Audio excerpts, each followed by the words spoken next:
bismillah ar-Rahman, les cinq causes de nullité, ou là, plutôt les quatre plus tout ce qui est externe. Donc les quatre, un 2 3 on a vu un 2 3 4. Et ensuite, on a vu le gharar. Et une fois qu'on a vu le gharar, on a défini le gharar la dernière fois, on a vu, après le gharar, on a vu le gharar mineur et le gharar majeur. Et le gharar, certains gharar même majeurs, يعني le législateur a fait une exception, et cette exception, on peut la comprendre sous cet adage-là. Hein, d'accord? Donc, on se rappelle de ça. Et c'est là où on a vu toutes les exceptions. Et voilà, c'est les exceptions dans lesquelles les ventes à terme, industrielles, l'absent. Et c'est dans ce cadre-là qui rentrent les bay'u al-shurut, hein, donc les bay'u avec condition. D'accord?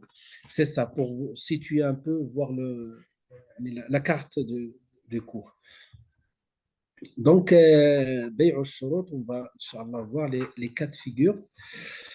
Après, Inch'Allah, si vous avez des questions, des fois, on peut laisser certaines choses avec Cheikh Dardo. Donc, bay'u al-shurut, hein, donc, bay'u al-shurut, on est toujours dans les quatre causes de nullité et les exceptions, des fois, dans le cas de Al-Gharar. Donc, le choix de l'assise, qu'on appelle le choix de l'assise, khiyarul majlis. Hein, khiyarul majlis, donc c'est l'option, si vous voulez, on peut dire le choix ou l'option. On va voir pourquoi. Ce cas-là, et ce n'est pas un cas maintenant, on va dire, beaucoup utilisé. Hein. Le deuxième qui est plutôt utilisé. Hein.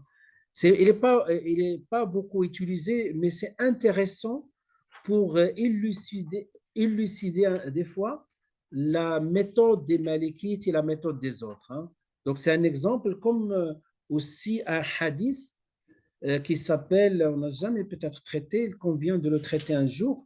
C'est un hadith qui n'est pas aujourd'hui, on n'est pas, dans le contexte où on applique ce hadith-là, mais aussi c'est un exemple pour étudier des règles de usul al-fiqh. Donc, ce hadith-là le nom du hadith. Il faut qu'Inch'Allah, on va prendre une petite séance pour voir les avis des écoles par rapport à ce hadith-là, alors que le hadith est explicite. Et donc, comment certaines écoles, comme les Hanafites, ne l'ont pas utilisé. Donc, je vais, Inch'Allah, peut-être des fois lister les hadiths, certains hadiths qui sont ahad, et comment soit les malikites, soit souvent, soit les hanafites qui ne l'ont pas utilisé, et quelles sont les raisons. Donc, le choix de l'assise, ça c'est ce qu'on utilise tout le temps. Hein. Le choix sous condition et le choix en cas de défaut. Si on commence par le choix de l'assise, voilà le hadith, hein, donc le hadith qui est un hadith rapporté par l'imam dans le Sahih Bukhari. Le prophète sallallahu alayhi wa sallam dit إذا تبايع الرجلان فكل واحد منهما بالخيار ما لم يتفرقا وكان جميعا ويخير أحدهما الآخر فتبايعا على ذلك فقد وجب البيع وإن تفرقا بعد أن تبايعا ولم يترك واحد منهما البيع فقد وجب. Ça c'est une version, c'est pas celle qui est traduite. La deuxième version aussi de Hakim ibn Hizam radiyallahu anhu قال رسول الله صلى الله عليه وسلم البيعان بالخيار ما لم يتفرقا فإن صدقا وبينا بورك لهما في بيعهما وإن كتما وكذبا محقت بركة بيعهما. Lorsque deux hommes font une transaction commerciale, de continuer ou annuler la vente ou la transaction tant qu'ils ne se séparent pas et qu'ils soient ensemble ou que l'un d'entre eux donne le choix à l'autre. Si l'un d'entre eux donne le choix à l'autre et qu'elle ait conclu la vente ainsi, alors la vente est obligatoire. Donc, je me suis trompé, c'est le premier qui est traduit. Et s'ils se séparent après avoir conclu la vente et qu'aucun d'entre eux a annulé la vente, alors la vente est obligatoire. Voilà, donc c'est quoi ici, shart qui est défini dans ce hadith-là. Après, je vais essayer de traduire le deuxième hadith qui est la deuxième version du hadith de Hakim ibn Hizam radiallahu anhu. Donc, ici, ce que j'ai marqué en bleu, voilà ce que j'ai marqué en bleu, tant qu'ils ne se séparent pas. qu'il ne se sépare pas. Ça veut dire que lorsqu'il y a une transaction, c'est quoi la transaction? Quand il y a pilier et quand il y a shorot, qu'est-ce qu'il devient normalement cette transaction? Nafida. Donc voilà. Voilà, elle est exécutoire. D'accord? Donc, par contre, donc exécutoire, c'est-à-dire maintenant la marchandise appartient à l'acheteur et le prix appartient maintenant au vendeur. On n'a plus le droit de droit. C'est ça ce qu'on appelle nafi. Par contre, ici, le prophète Sassam, il a rajouté quelque chose, c'est que il y a quand même un moment dans lequel il peut revenir en arrière, c'est-à-dire comme une condition tant qu'il ne se sépare pas. هذا هو الشاهد. Ce passage dans ce hadith-là, le hadith détaille certains, il y a quelques cas de figure, mais ce cas voilà, qui nous intéresse par rapport à ce qu'on appelle khiyar ou le majlis, ce choix de l'assise. Le deuxième hadith, il est plus explicite aussi. Al-bay'an bil khiyar. Vous voyez dans la langue arabe, donc le ba'i' ou le mushtari, on appelle donc يعني on emploie de la même racine, le bay', on peut désigner le ba'i', on peut désigner le mushtari aussi. Al-bay'an, c'est-à-dire le vendeur et l'acheteur, bil khiyar, ont le choix. ما لم يتفرقا, tant qu'ils ne se séparent pas. فإن صدقا, donc regardez, ça c'est intéressant par rapport au côté moral, par rapport au côté, on a dit éthique. فإن صدقا, s'ils sont sincères, وبينا, chacun était transparent, بورك لهما في بيعهما, leur vente est bénie. D'accord? Donc le vendeur et l'acheteur voilà, ont le choix tant qu'ils ne se séparent pas. Même s'il est nafid, mais suspendu plutôt ici. Il est suspendu, il n'est pas tout à fait nafid, suspendu tant qu'il ne se sépare pas. Donc, et en plus, le prophète sallallahu dit, s'ils sont sincères tous les deux, et s'ils sont transparents, Allah il va mettre la baraka dans leurs marchandises et dans leur argent. وَإِن كَتَمَا وَكَذَبَا مُحِقَتْ بَرَكَةُ بَيْعِهِمَا. Et s'il monte, et s'il voilà, et il dissimule, donc la baraka est levée. La baraka est levée. Donc là, الشاهد, c'est al-bay'ani bil khiyar ma lam yatafarraqa. Ça, c'est hadith, on va dire, al-bab, donc le hadith principal par rapport à ce chapitre-là, sur lequel donc se basent les savants. Donc, il dit, donc, la transaction passée, donc on est maintenant, comment les questions qui peuvent s'opposer, même ceux qui veulent appliquer ça, c'est comment des fois le majlis, maintenant il est plus fictif, le majlis, quand tu achètes à distance, etc. Voilà, après on va voir simplement de comprendre maintenant.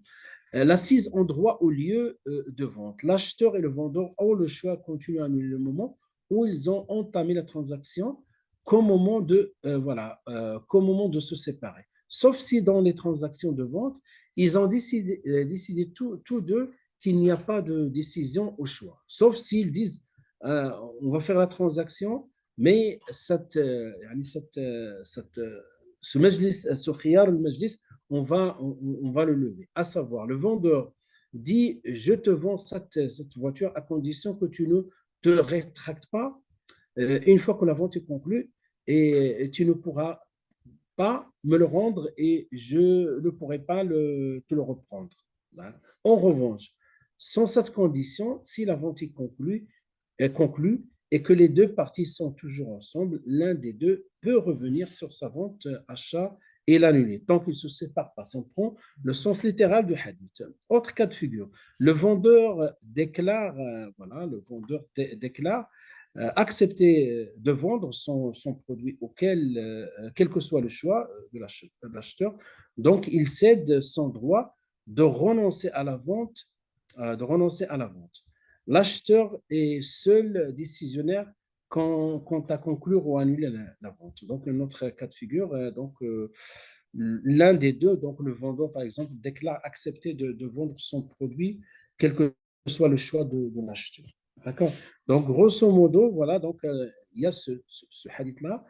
Et dans ce cas-là, c'est que basé sur hadith ou c'est voilà, voilà. Ça, c'est l'assise. C'est un hadith qui est pris en considération par beaucoup de savants, mais pas pour d'autres. Et on va voir, Inch'Allah, on va essayer de voir, Inch'Allah, à la fin, yani, quel est l'avis de chaque école, Inch'Allah. Dans ce cas-là, c'est là où il peut y avoir une transaction Mais là, on n'a pas de délai, par exemple, de 10 jours. Là, ça, c'est une autre option. Voilà. C'est l'option de l'assise. Tant qu'on est dans l'assise de vente, voilà, on peut rétracter, se rétracter. Par contre, l'autre, c'est l'option un délai de se rétracter de 3 jours. Ça, c'est le deuxième cas qu'on va étudier. On n'a pas été mise dès le départ. Dans la loi française, en fait, si par exemple tu vends, toi tu es particulier, tu vends ta voiture. Toi, tu n'es pas professionnel d'automobile, tu vends ta voiture, donc là, tu n'es pas mis en cause. Mais si tu es professionnel, tu es un garage, et tu vends ta voiture, là par contre, tu es mis en cause s'il y a un problème après. La vente, si le gars il part avec la voiture, et puis d'un coup, il y a une voie de distribution qui casse, toi tu n'as même pas fait 2 km, tu as cassé, tu vas appeler le vendeur. Tu vas lui dire, écoute, tu m'as vendu une voiture, la voie de distribution elle est cassée. Si c'est un particulier comme nous, d'accord. Si c'est un garage, là, il est. Alors que, et si le garage, parce que le garage, des fois, il te propose de faire un contrat, de garantie de 3 mois. Mais si tu n'acceptes pas, si tu n'acceptes pas, tu dis pas de garantie. Oui, ils ont quand même un minimum. La garantie de 3 mois, c'est obligatoire sur On est d'accord. Il y aura l'obligation de la l'obligation pour vous, parce que c'est des cachets. D'accord. Les kilomètres, il casse sa police. Il rajoute 1 000 euros. Ah oui. Oui. 2 jours. En particulier, c'est beaucoup plus difficile. Ouais. Pas de garantie derrière.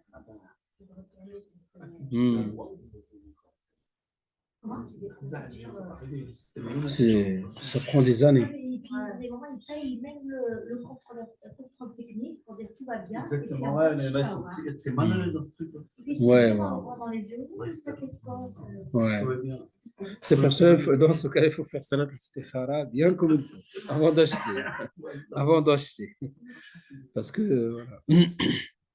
Le deuxième cas, le choix sous conditions, ce que tu viens de dire, le vendeur et l'acheteur posent des conditions, quelle que soit la durée de rétractation. Le prophète sallallahu alayhi wa sallam a dit, le vendeur et l'acheteur ont le choix dans leur vente tant qu'ils ne se séparent pas. Voilà, donc ça c'est le deuxième cas de figure. Donc, ne se séparent pas, ou bien qu'il y a dans la vente un choix qui a été donné unilatéralement ou bilatéralement. D'accord? Un qui conditionne, l'autre il accepte, ou bien les deux donnent des conditions. 3, khiyarul aib. Donc 3, ça c'est les 3, on définit les 3. Khiyarul aib, donc le défaut. Donc le défaut, il a été donc cité l'interdit de cacher des défauts dans une vente. Si l'acheteur se rend compte du défaut après avoir conclu la vente et voilà, s'être séparé du vendeur, il a le droit d'annuler la vente et de rendre ainsi la marchandise. Le prophète sallallahu alayhi wa sallam a dit, voilà, donc c'était ça le deuxième hadith qu'Inch'Allah on va voir à part avec le hadith de tout à l'heure. Donc il dit, sallallahu alayhi wa sallam, ne faites pas en sorte que le lait soit stocké volontairement dans les mamelles des animaux. Donc celui qui l'achète, après alors, il a le choix de ce qui est meilleur pour lui après l'avoir traité. S'il veut, il la garde, et s'il veut la rendre avec en plus un sar de date en guise de compensation pour le lait trait. Donc c'est dans le Sahih Bukhari. Donc le prophète sallallahu alayhi wa sallam, d'abord il a interdit de faire cette action-là. Je cherche le terme, il y a un terme en arabe, tout à l'heure je le cherche. Donc il y a un terme en arabe, c'est parce que c'est du fer qu'on n'utilise pas tous les jours. Donc tasriya, voilà. Donc tasriya, il s'agit de quoi? C'est que ces formes de triche, qu'est-ce comment il procède? Donc voilà, ils font pas voilà. Ils font pas les traits du lait, donc ils laissent les mamelles se gonfler 2-3 jours. Ça donne des mamelles, c'est-à-dire énormes, c'est-à-dire que cette vache ou autre, donc il produit beaucoup de lait. Donc la personne, quand il l'achète, donc il est content, il achète la bête, eh ben, le lendemain, il va réaliser que ce n'était pas voilà, la quantité qu'il a observée au départ. Et donc, dans ce cas-là, d'abord, c'est un péché, il ne faut pas le faire. Il faut pas le faire. Donc, c'est forme de triche. Euh, après, donc, c'est le cas, la personne, il a le choix de l'aïb, c'est un défaut, c'est son droit. Qu'est-ce qu'il fait? Ben, s'il veut, c'est quand même satisfait, il la garde. Sinon, il va la rendre. Mais puisqu'il a consommé le lait voilà, pendant au moins une journée, donc comment il va rembourser ça? Il dit sa' min tamar. C'est-à-dire, il donne un sa' à la place de ce lait qu'il a consommé. Voilà, c'est ça le hadith de Tasriya. Dans ce hadith-là aussi, on a vu tout à l'heure le hadith, il convient d'étudier ça dans Usul Fiqh. Hein? Donc, le hadith qu'on a vu, le premier, pour l'instant, on n'a pas dit. L'imam Malik ne tient pas compte de ça. Ce hadith-là, Abu Hanifa, il ne tient pas compte de ce hadith-là, malgré qu'il est dans le Bukhari. Hein. Ça se fait. Pourquoi? Parce qu'ils ont des fondements. Quand ils ont des fondements, donc il y a le hadith, il y a le khas, il y a le ham, il y a voilà, le contradictoire, il y a des principes fondamentaux ici, il y a la justice. Hein, donc il va tenir compte de certains fondamentaux de la religion. Il va trouver que ce hadith, c'est pas qu'on rejette les hadiths, il se peut qu'il y a quelque chose même. Donc, même s'il est dans le Bukhari et dans le Muslim, ça veut dire que la chaîne de transmission authentique, tout ça. Mais est-ce que le sahabi n'a pas loupé quelque chose, ou bien, parce que c'est un être humain, est-ce que le hadith n'a pas été compris par un contexte bien défini? C'est-à-dire le fait de recevoir le hadith selon ce format-là, Abu Hanifa, il y a quelque chose qui ne convient pas, n'est pas compatible avec les fondements. Mais ce n'est pas le cas. Là, après, il va se baser sur un certain nombre de fondements. Donc, même il y a longtemps, j'ai étudié ça. Il y a longtemps, c'est pour cela, Inch'Allah, je vais retrouver tout ça, qu'ils ont listé au moins une dizaine de points qui sont mis en cause si on prend le hadith à la lettre ici. On prend le hadith dans ce hadith. Mais là, le reste, il l'utilise. Parce que ce que leur pose problème, c'est qu'ici, il y a le lait contre un sa'. S'il y a une forme est-ce que ici c'est l'équité? Est-ce que c'est exactement ça?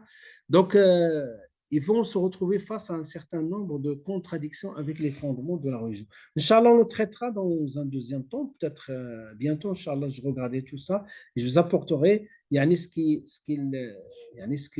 comment ils commentent ça, les Hanafites.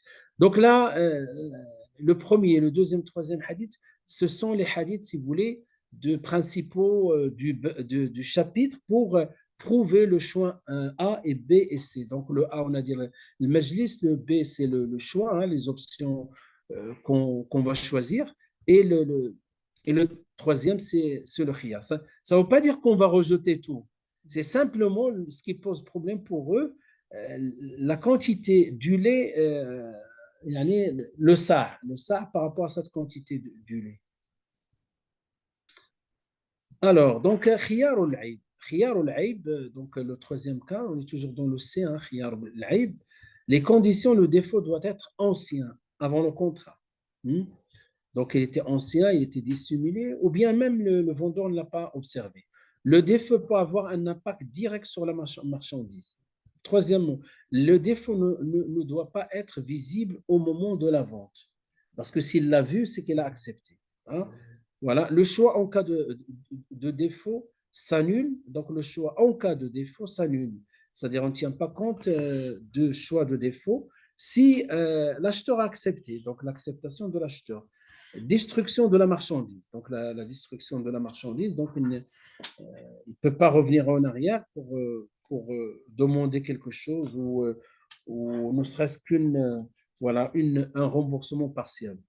La disparition du défaut. Donc, le défaut apparu, ensuite disparaît. Donc, ces trois cas, on ne parle pas de khiyarul aib. Il n'y a pas aussi dans ce cas-là la réparation du défaut? Ici, oui, donc ici, donc ce qui est considéré ici, c'est puisqu'on parle de choix, C'est-à-dire il a plusieurs cas de figure. Il y a pas un cas de figure où il faut automatiquement rembourser. Il peut malgré ça accepter. Il peut aussi peut-être demander réparation partielle, oui, comme quand on se dit par réparation. Voilà, il a cette option-là. Cette option lui appartient, il en fait usage. Voilà. Soit il dit Allah il samah, pas de problème, soit rembourse-moi une quantité pour réparer. Donc, il en fait usage, c'est ça. Il lui appartient ça. Grosso modo, donc, j'ai regroupé tout ce que vous, selon les écoles. Grosso modo, hein, parce que c'est simplement, j'ai fait une version réduite pour les SI3 pour leur expliquer un peu ce que c'est. Donc, si on prend ce tableau-là selon les écoles, خيار المجلس, donc le choix de l'assise, عدم إثبات خيار المجلس هم يعني لمالكية الحنفية وهم في الحقيقة خالفوا لأنهم قد أخذوا بعموم أدلة وجوب الوفاء. Ici, regardez, donc j'ai traduit.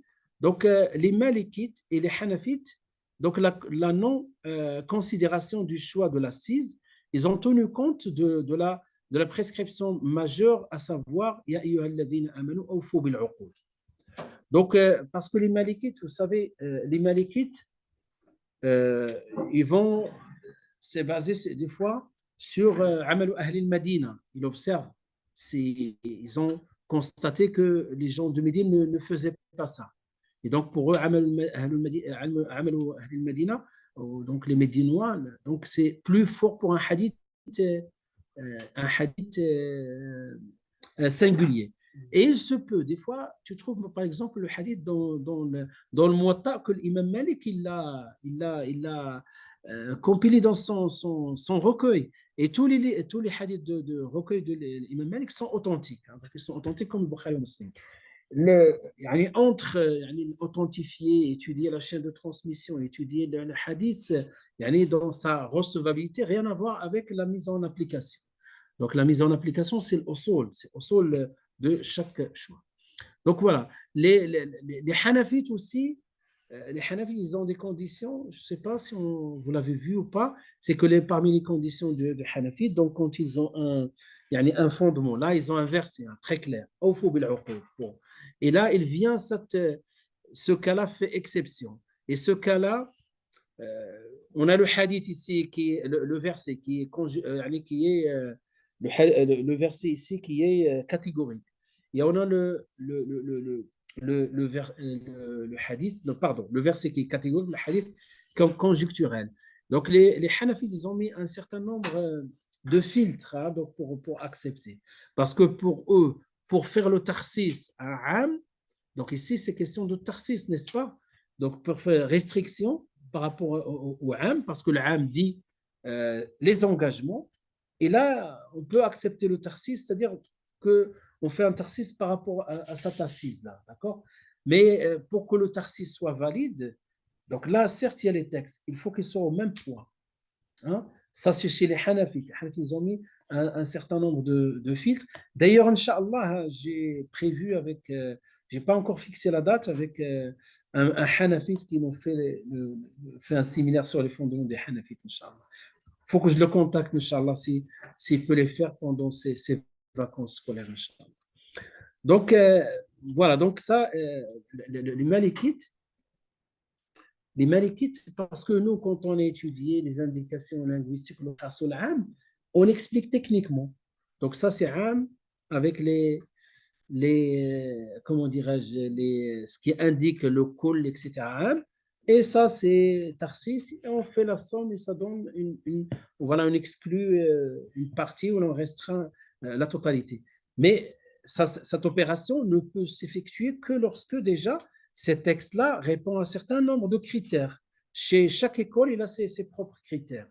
Donc, les Malikites, dans ce cas-là, souvent, les gens de Médine, et les Hanafites, le ahad, ils l'acceptent selon un certain nombre de critères. Donc, est-ce que c'est un sujet répandu alors qu'il a été transmis que par un seul compagnon, des choses comme ça, de cette nature-là. Inch'Allah, on peut le voir, ou plutôt on peut Inch'Allah, les poser comme sous forme de questions à, Inch'Allah, notre frère quand il fera la partie de les fondements de l'école hanafite. إثبات خيار المجلس ça c'est للشافعية الحنبلية وهو قول جمهور الصحابة والتابعين وجميع الأئمة المحققين وهو الراجح. Pourquoi vous voyez ce الراجح? Parce que c'est un extrait d'un cours des Hanbalites. Hein. Donc souvent donc ils font le tarjih, mais là nous سلموا لهم بهذا الترجيح. Donc la considération du choix de l'assise, c'est l'avis. Hein, donc regardez ça, c'est une erreur, pas l'avis, l'avis de la majorité des compagnies. D'accord? Donc il y a, c'est l'avis, je mettrai, c'est l'avis des Hanbalites et tout simplement des Shafi'ites. Maintenant, khiyar al-shart. Khiyar al-shart, qu'est-ce qu'ils disent les Malikites? Al-mudda an yakuna biqadri al-haja.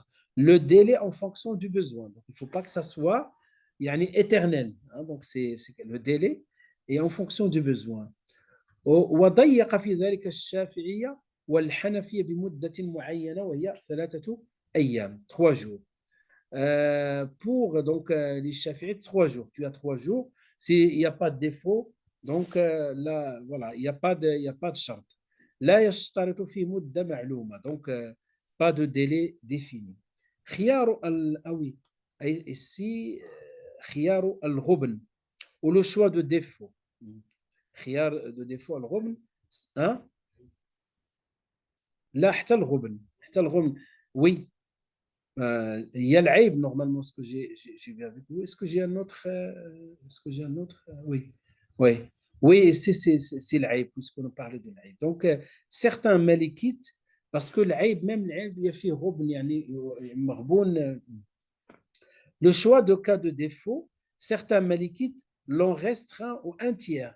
C'est-à-dire si ce défaut-là représente jusqu'à 1/3 de...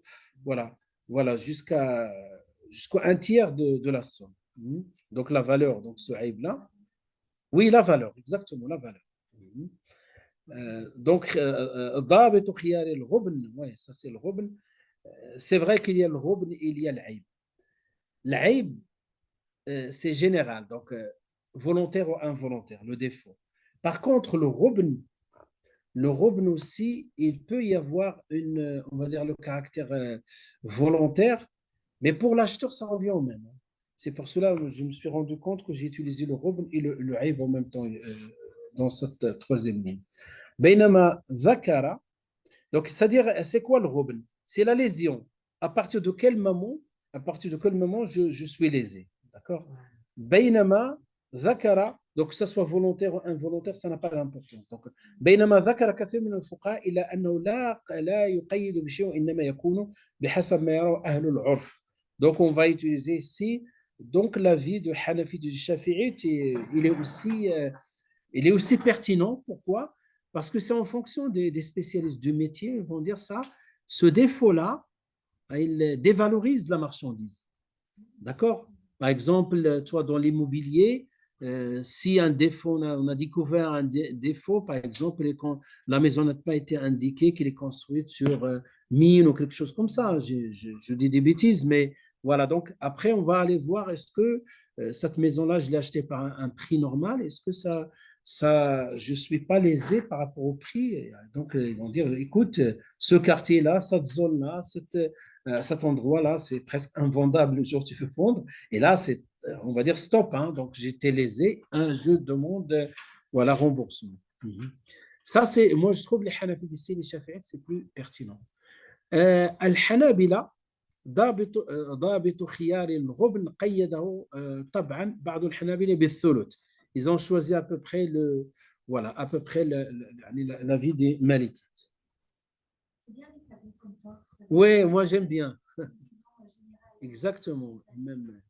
Même au sol fiqh avec les SI3. Donc, puisque le temps ne m'a pas suffi pour faire les cours, et je leur ai fait hier les explications, les détails et un tableau par source de législation. Cinquième cause, maintenant, c'est la fin, je pense, al-Ghubn. C'est ça le Ghubn. Et le Ghubn, comment on peut... Le Ghubn, donc, donc ça, c'est quelque chose de l'extérieur. Ça, c'est pas jusque-là. On a vu tout ce qui concerne l'essence du contrat ou l'essence de la marchandise, c'est-à-dire interne, ce qu'on a dit endogène. Da exogène, c'est là on parle de l'rubn. Parce que le défaut ici, peut-être ici, il fallait que je ne regarde pas, j'enlève le rubn, il n'y en a pas de l'rubn, je mettrai autre chose. Je mettrai l'aïb.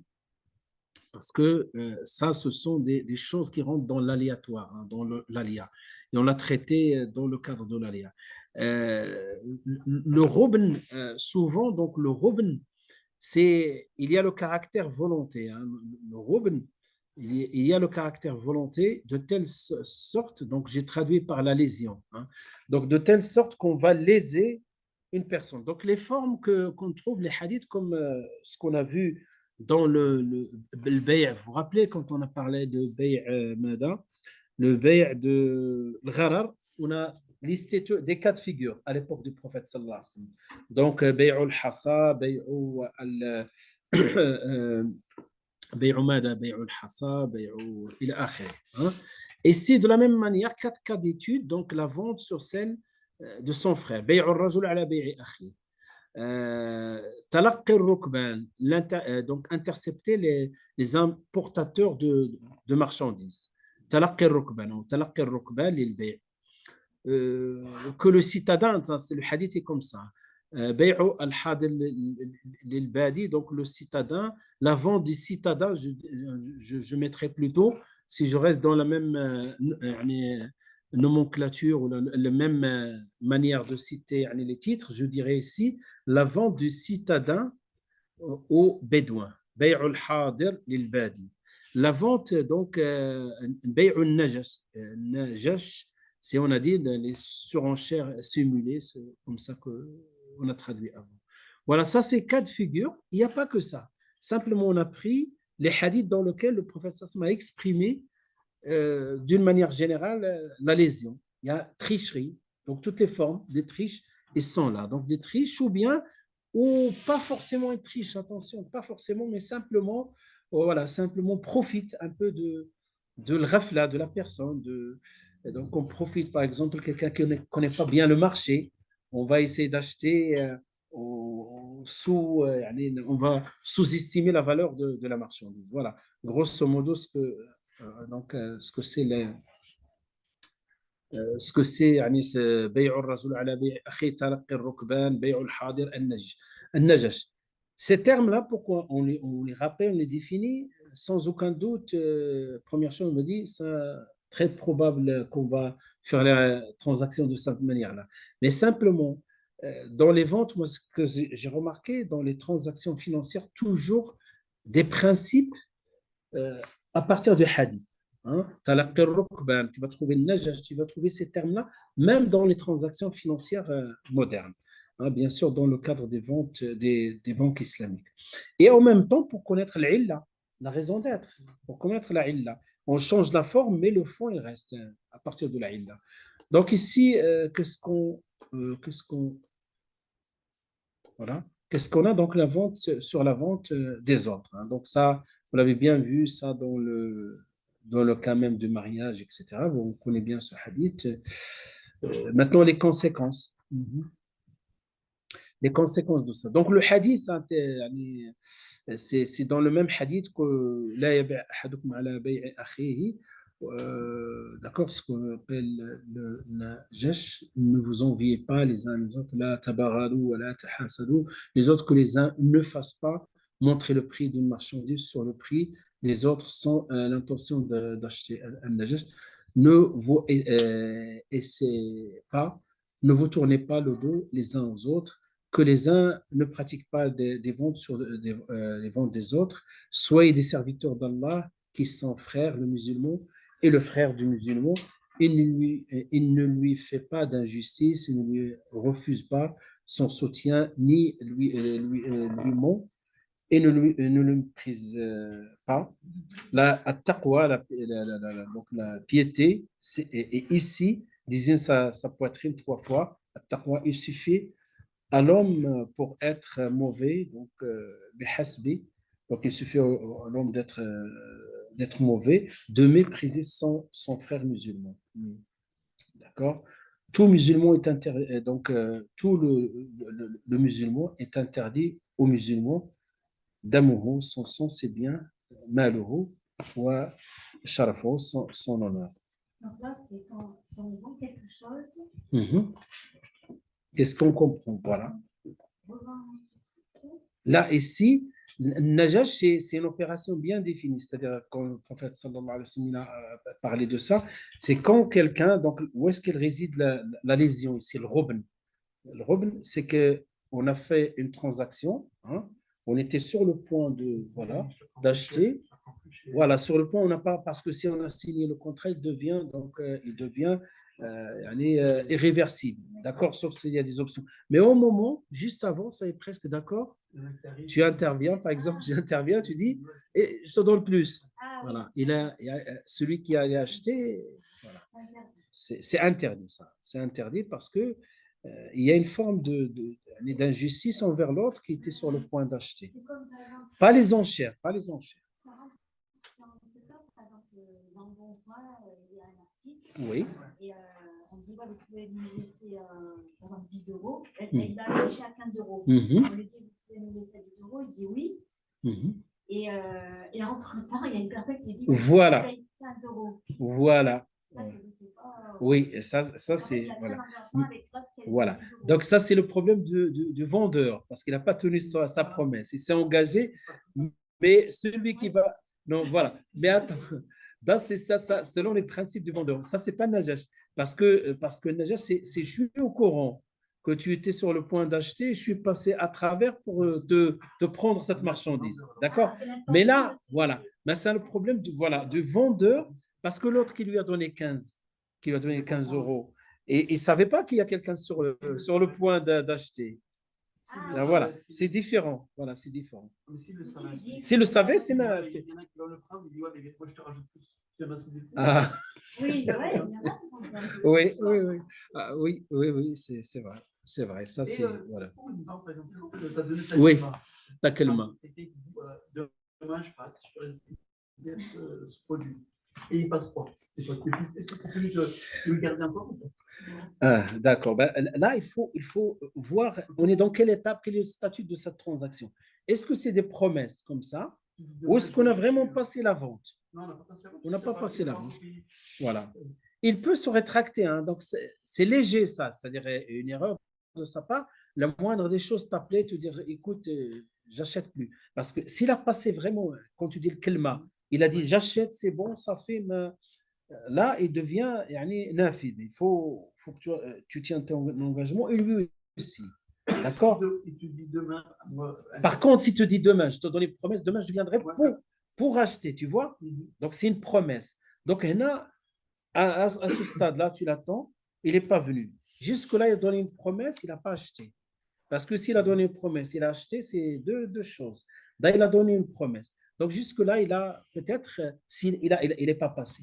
Entre-temps, ça c'est comme les fiançailles, hein, promesse de mariage. Après, on peut se rétracter, on les appelle, on dit, on n'est plus concerné. Ce n'est pas interdit, ce n'est pas haram. C'est pareil, il te dit, je te promets, Inch'Allah, demain, je passerai pour acheter. Si entre-temps, soit il t'appelle, je ne suis plus intéressé, ce n'est pas grave. S'il ne passe pas à ce moment-là, il a failli à son devoir de promesse. Mais il n'a pas acheté, il doit à tout prix. J'ai 20 plateaux d'œufs dans mon corps. Il y en a un, il me dit, il m'appelle. Il y a zakat sur les plateaux. Vas-y, on verra. Il dit, voilà, mets-moi 2 plateaux d'œufs de côté. Je vais les chercher demain. Moi, je sors 2 plateaux. Ouais, ça c'est. Je vends les autres. Et là, il me reste 2 plateaux parce que je les ai mis de côté pour une personne. Ouais. Et non, on n'avait pas pas. Le surlendemain, pas. Est-ce que je peux la vendre à quelqu'un d'autre? Ah oui, tu peux parce que ça fait, c'est daze. Il a dit demain. Dans le meilleur des cas, si tu veux lui faire un cadeau, tu l'appelles. Oui, ça, tu lui fais vraiment cadeau. Voilà, parce qu'il a conditionné. Il a conditionné et il n'a pas tenu sa promesse, ou il n'a pas appelé, il n'a pas averti, etc. Non, après, c'est bon. Les demain, c'était. Regarde. Oui, mais il faut que tu fasses les conditions de vente dans ton. Tu leur envoies les conditions de vente. Si tu me dis demain, c'est demain. Oui. Parce que, oui, c'est vrai. Maintenant, si la chose se multiplie, il faut qu'il conditionne. Mais si une fois en passant, oui. C'est un bon ceux qui ont des marchandises qui ne se vendent pas facilement. Oui, encore les choses, ça se vend très facilement. Tu sais, les choses qui sont consommables et que des moments, c'est facile. Donc, ça vaut. Oui, parce que moi, je me dis, attends, je connais le chemin, c'est machin. Oui, vous voulez prendre une pause ou là, vous êtes déjà en pause? Parce qu'on fait cool là, les cours. Vite fait.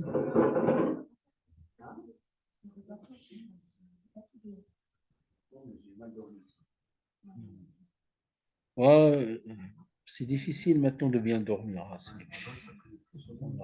Donc, on prend une petite pause, oui. Allez, un quart d'heure. On reprend. Donc, on a dit les trois cas dans lesquels, c'est ça, voilà, 4 cadres d'études dans lesquels lésion. Donc, celui-là, il s'appelle, voilà, donc, non, pas c'est celui-là. Donc, بيع الرجل على بيع أخيه. Comme le cas de demande au mariage. بيع الرجل على بيع أخيه. Le titre, c'est comme ça. On peut l'appeler comme ça. Donc, ça, c'est une lésion. On a parlé de ça. Ensuite, deuxième cas d'étude, c'est voilà, ce que le prophète sallallahu alayhi wa sallam a appelé talaqqi al-rukban. Vous voyez ce talaqqi al-rukban qui veut dire intercepter les importateurs de marchandises. C'est-à-dire, l'urf, c'est que les gens qui ont des marchandises, ils vont arriver les marchés. Et dans le marché, on faut de la demande, en fonction de la demande et de l'offre et la demande, il y a naturellement les prix qui s'effectuent de manière naturelle. Mais là, qu'est-ce qu'ils font? Au lieu qu'il arrive à la pardon, qu'il arrive au marché, ils vont les intercepter, ils vont leur dire voilà. Donc ils leur disent ce qu'ils disent. Il se peut voilà, qu'ils leur disent que les prix sont bas dans les cadavres, vous faites pas on propose peut-être souvent des prix bas. Donc là, il peut y avoir une lésion. Et là, l'alternative, c'est que je ne sais pas si le hadith est là, mais en tout cas, l'alternative, le prophète sallallahu alayhi wa sallam, dans ce cas, la talaqqi rakban, parce que je n'ai pas développé, il leur a dit laissez les gens arriver jusqu'au marché, ils regardent les prix, ils regardent le marché comment, et après, donc, mettez-vous d'accord. Mais voilà. Donc là, une information, ils ont besoin d'une information, c'est-à-dire le prix réel dans les marchés avant de fixer leur prix. Donc là, interdire, qu'est-ce qu'il y a derrière ça? L'interdiction d'intercepter les importateurs de marchandises avant qu'ils arrivent au marché. Donc ils peuvent être, donc, dans notre contexte, peuvent être des intermédiaires, des courtiers par exemple.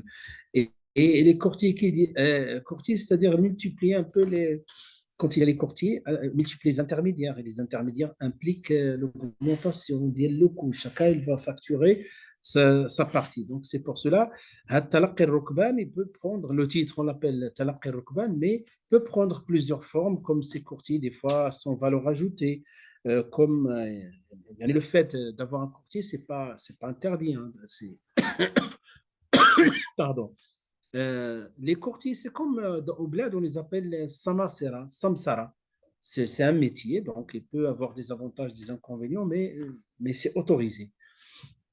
Donc voilà, ces intermédiaires, ces intermédiaires, il peut y avoir une lésion, donc à titre individuel, qu'il peut y avoir une lésion à titre collectif. C'est pour cela j'ai des notes, hein, donc on a marqué spéculation, le prix peut-être du vendeur, il ne le connaît pas vraiment, il peut vendre moins cher, mais en tout cas, voilà, Talaqqi al-Rukban, il sort du marché pour aller les intercepter. Donc, il n'est pas naïf par rapport au prix, par rapport à la valeur de la marchandise. Donc, celui qui risque d'être lésé, c'est voilà. Le prophète sallam, c'est quoi? Il a interdit de faire ça. Donc, voilà, ça rentre dans ce qu'on appelle la lésion.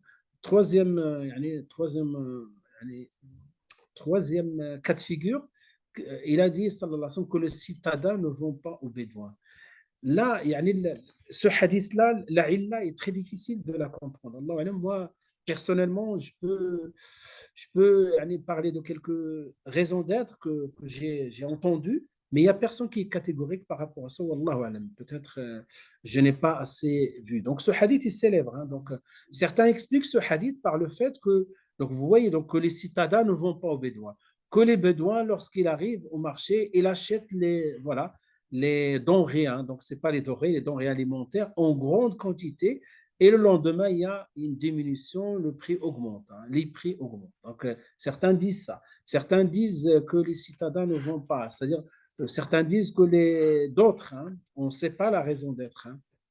Les Bédouins, des fois, ils sont un peu naïfs, ils peuvent être des fois lésés. Est-ce que c'est les Bédouins qui sont lésés ici? Est-ce que les commerçants, est-ce que les acheteurs? Allahu a'lam. Voilà. En tout cas, ce hadith-là, je reste, si un jour vous trouvez la raison d'être, je suis preneur.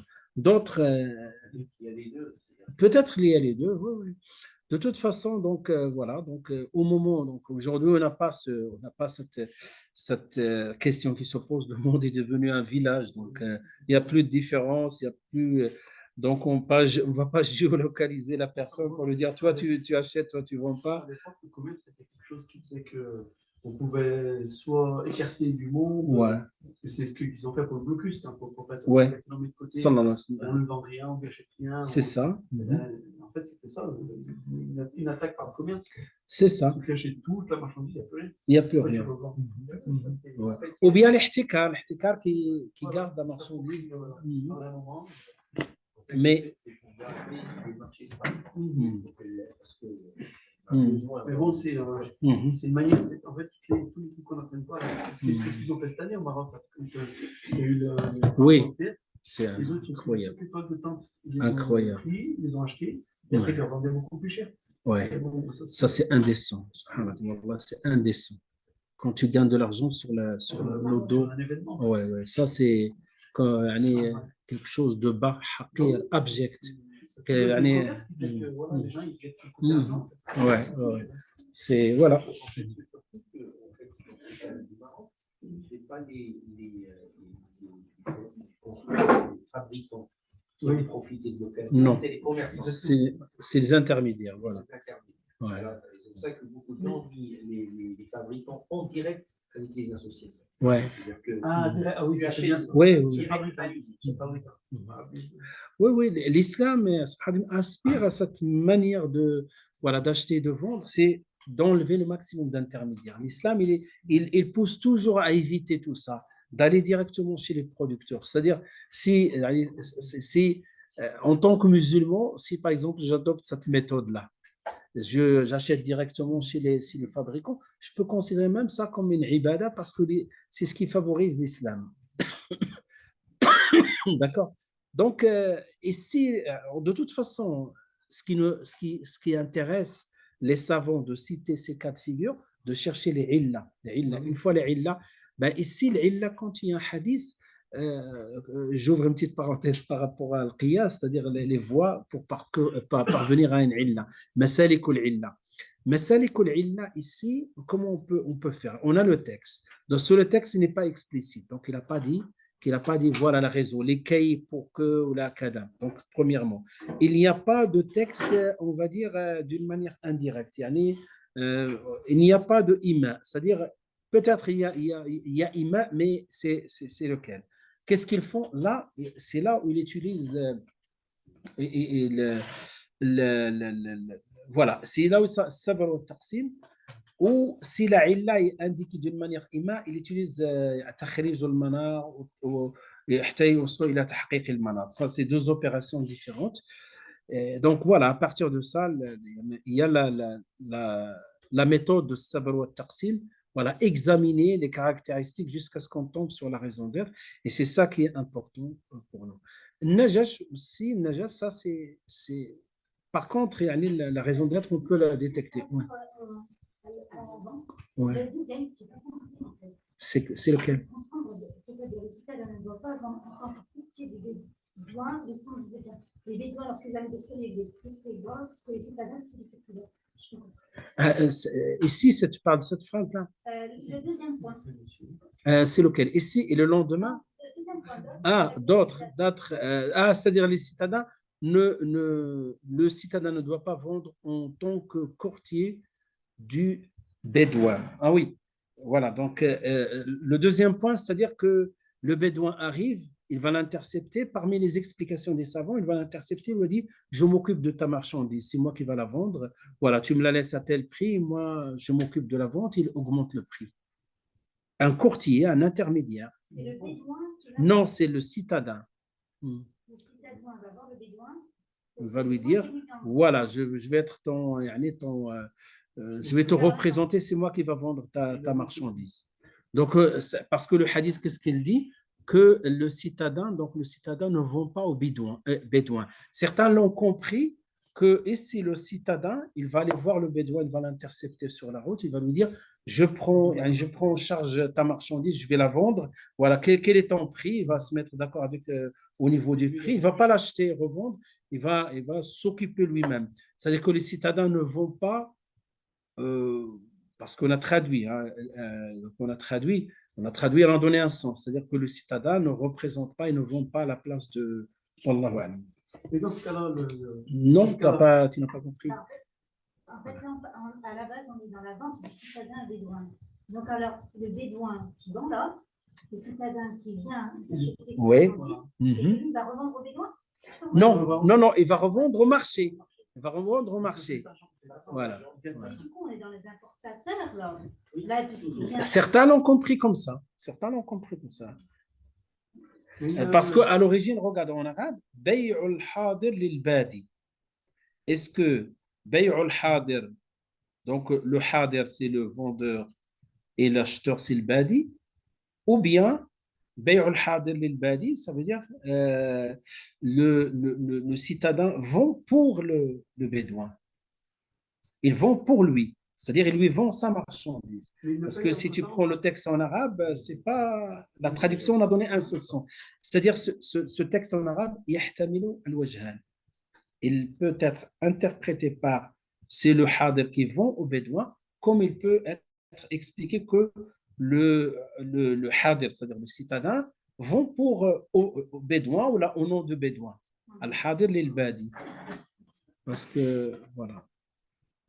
Et c'est ça le problème de la traduction, parce que quand on traduit, ce qu'on a compris, c'est... D'accord.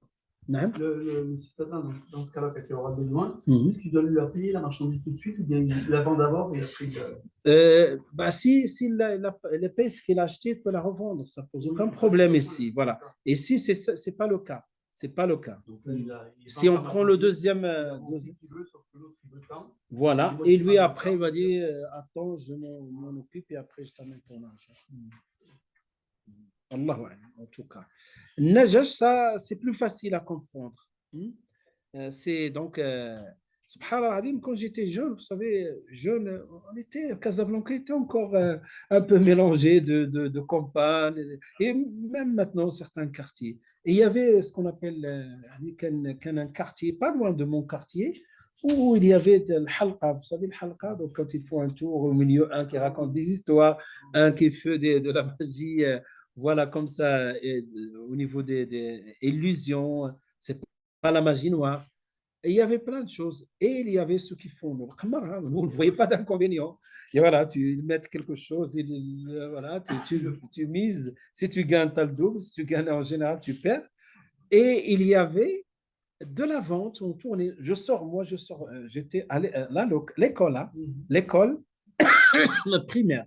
Je sors de l'école, il y a 2 kilomètres de chez moi à peu près. Je traverse à pied, donc ça nous fait plaisir de tourner autour. Et parmi les choses qu'on voyait, c'était pour nous voilà, évident. Tu vois, par exemple, un étranger qui vient, qui veut acheter une marchandise. Et il commence à négocier, et tu vois l'autre, et tu sais très bien qu'il est... Ah, c'était mon école. C'est-à-dire, tu vois le complice qui passe, qui me dit... et ils ont les phrases, ils ont le comportement convaincant, comme quoi il est intéressé. Et ça pousse l'autre à acheter. Ah, voilà. Et souvent, même nous, on n'était pas loin du quartier, on savait comment il fonctionne, et dès qu'on commence à négocier quelque chose, il y a un qui intervient, on sait très bien. Voilà, c'est Sabi'un Najash qu'il a interdit le prophète sallallahu alayhi wa sallam. Donc, Après, donc, sur cette question-là, Bay'un Najas maintenant. Donc, on a vu que voilà, l'interdiction, il implique des fois l'invalidité, la validité, il implique batel ou ghayr sahih, on peut le corriger. Donc, c'est pour cela la majorité dans le Bay'un Najas, il ne l'invalide pas. Hein, donc, on a traduit par les surenchères simulées. Donc, oui, donc il y a une simulation, mais ce n'est pas la réalité. Et donc, ce cas de figure, quelles sont les conséquences? Donc, il arrive, les gens, il y a toujours un côté perversité voilà, qui demeure. Qu'est-ce qu'il faut faire? Donc, il y a l'avis de la majorité voilà, que voilà, c'est quelque chose dans lequel il y a l'option de revenir en arrière, de dire non, je ne veux pas cette marchandise. Sauf là, Abu Hanifa, si ma mémoire est bonne, ah oui, Hanafite, cette vente est valide quand la marchandise est à sa juste valeur. Parce que des fois, même ils font le surenchère parce que lui, finalement, il veut vendre et quand le prix convient, ils vont et finalement, c'est à peu près le prix, voire voilà, une augmentation parce que les Malikites toujours cette lésion. Tant qu'il est inférieur de un tiers, il peut passer. Donc, à partir, par exemple, si jusqu'à 30%, il peut passer, mais au-delà de 30%, il devient problématique. Pas 33%, 33, un tiers, c'est 33%. C'est ça. Voilà, donc, pour vous dire les conséquences. Donc, mais ça reste, on a étudié ça dans le cadre de toutes les options, tout ce qui est optionnel. C'est-à-dire que le commerçant, l'acheteur, il a le droit de renoncer. Pas renoncer, voilà, de revenir en arrière, de demander l'annulation de la transaction. Voilà, donc ça, c'est quelques exemples dans lesquels... oui. Oui. Les juristes, voilà. L'interdit. Donc, il y a un accord sur cette vente, jour majorité. Ça veut dire quoi ça? Ah, parce que c'était que des notes, je ne les ai pas améliorées. Donc, il y a un accord, voilà, accord sur enchérir cette vente. Je n'ai pas fini la phrase. La majorité invalide cette vente. C'est-à-dire cette vente-là, ils peuvent, donc, il peut y avoir cette option qui s'applique automatiquement que l'acheteur peut la mettre en application, peut dire que moi, j'ai découvert voilà, c'est une najash, donc je veux mon argent et je te rends ta marchandise. Voilà. L'annulation de la vente. Il y a un accord de fait de surenchère qui est interdit, c'est ça? Interdit. Après, on a vu dans le tableau tout ce qui est interdit, est-ce qu'il implique l'invalidité? Donc, il y a des choses, on a vu les 3 cas de figure. Et si on est dans, voilà, est-ce que là, on touche un peu, si vous voulez, on touche au niveau du prix, on touche le prix, on touche les piliers, la manière dont on a désigné le prix. La tromperie aussi. La tromperie, oui, la tromperie, parce que tout ça, c'est la lésion, la tromperie, c'est les facteurs étrangers. Donc, ça, on touche au prix, mais ça reste un facteur qui ne touche pas au fondement de contrat, mais il touche quelque chose de l'extérieur.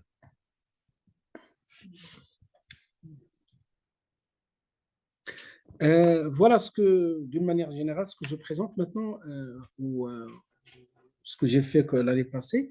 Mais il n'y a pas que ça, j'ai mis ça sous forme d'annexe parce que ce n'est pas un cours. Ce sont des informations importantes, donc la finance islamique, quelques repères, je l'ai appelé comme ça. Par exemple, quelques repères qu'on trouve dans la finance islamique. Donc, quelques opérations couramment employées dans la finance islamique. C'est bon, Inch'Allah? Ce qu'on appelle la musharaka, l'association de capital et le profit. On va voir, Inch'Allah. Ça, c'est musharaka ou sharika. L'association dans le profit, le mudaraba. On va voir, ce sont des formes de sharika. On a vu au début qu'il y a les ventes, l'achat, il y a aussi parmi les formes le sharika. Le murabaha, ça c'est les ventes et l'achat. Ijara, voilà, voilà, tumawil bay'. Voilà. Ça, on a parlé de ça. On a parlé de ça, c'est-à-dire qu'on peut louer, devenir associé et la location versée dans le capital jusqu'à ce que je devienne propriétaire à 100%. Bay'u salam. Bay'u salam, donc on l'a vu aussi. Ça, c'est des choses qu'on trouve dans quelques opérations couramment. Donc, vous voyez, employées dans la finance islamique. Et on va essayer de les définir, Inch'Allah.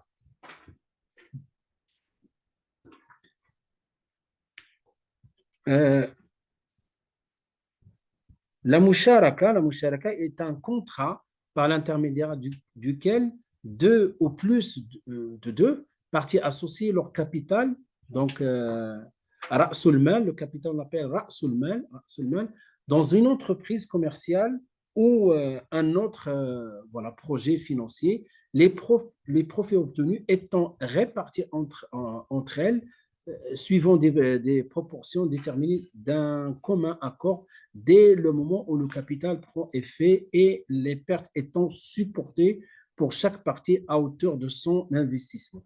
Donc là, on définit en même temps, on rappelle quelques règles. D'accord? Donc ici, il faut donc deux personnes, on appelle musharaka, donc chacun ramène une partie de financement du projet. On lance le projet, mais attention, avant de lancer le projet, on va se mettre peut-être d'accord sur le pourcentage des proportions des gains. Par exemple, moi, j'ai avancé 40% de capital, toi 60%. Ben, on peut se mettre d'accord, allez, on va répartir d'une manière proportionnelle. Donc, sur le bénéfice, je prends 40, toi, tu prends 60.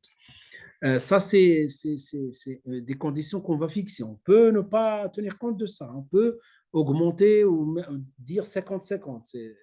Allahu alam, il n'y a rien qui l'interdit. Voilà. Et surtout, quand on parle de musharaka, il ne faut pas se mettre d'accord, par exemple, sur une option telle qu'un associé demande qu'il ne prend pas en charge les pertes.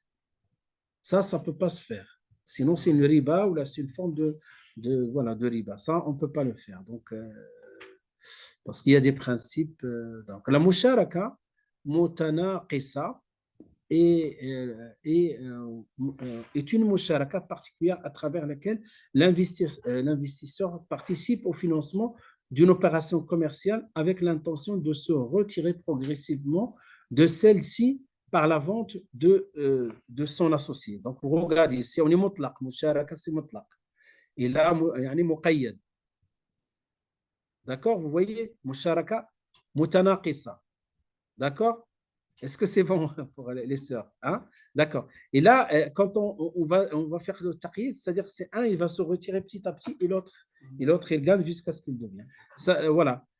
Cette part de financier est ainsi divisée en un certain nombre d'unités et il est convenu que l'associé, le client, achètera périodiquement celle-ci augmentant de ce fait sa propre part jusqu'à devenir propriétaire unique de l'objet de l'opération. À votre avis, pourquoi on fait telle opération? À votre avis, pourquoi on fait des opérations? Pourquoi on complique? On va l'appeler musharaka mutanaqisa. Pourquoi? Il y a plusieurs raisons, mais j'ai une raison en tête. Moi, dans ma tête, j'ai une raison. Hein? La raison, c'est que voilà, donc la raison, est-ce que j'ai mis l'enregistrement? Oui. Donc la raison pour moi, ce sont des alternatives en fonction de la situation de chacun, une alternative par rapport à ne pas tomber dans le riba. Je vous pose une question qui m'a été posée hier ou avant-hier, je ne sais pas, cette semaine-là.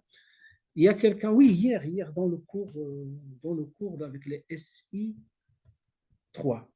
C'était le cours de Maqasid Sharia, on a fait en 2 séances. Et il m'a dit, les gens disent, comment tu peux nous expliquer ça? Les gens disent que les banques islamiques qui font le murabaha, finalement, ça revient au même par rapport aux prêts bancaires. Comment tu peux répondre?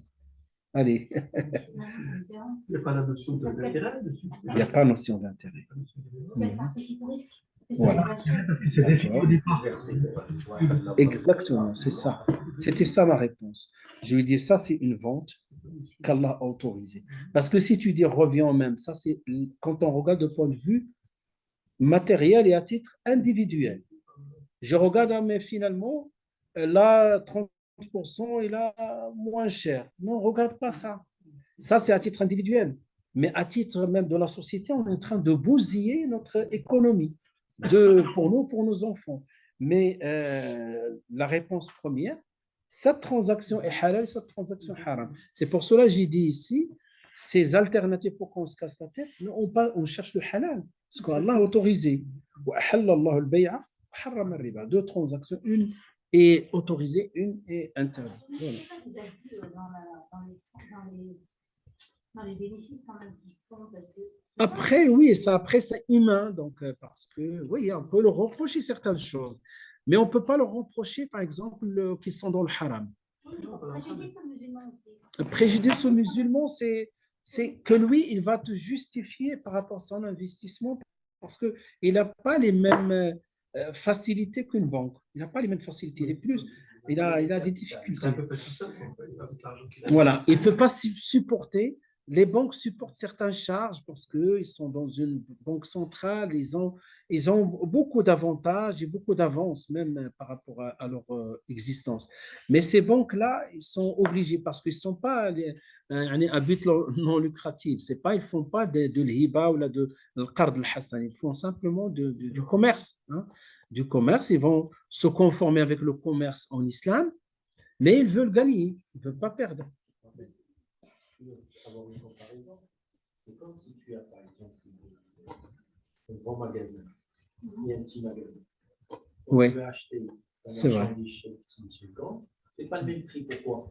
Oui. Parce que lui, il arrive à écouler beaucoup plus et donc automatiquement, ses charges baissent, il arrive à moins cher. Alors que l'autre, il ne peut pas. Et même quand il achète, ils achètent une grande quantité, le coût revient beaucoup moins cher. Le même capital que les banques qu'on a aujourd'hui, on serait encore mieux. Là, on pourrait faire baisser les prix beaucoup plus.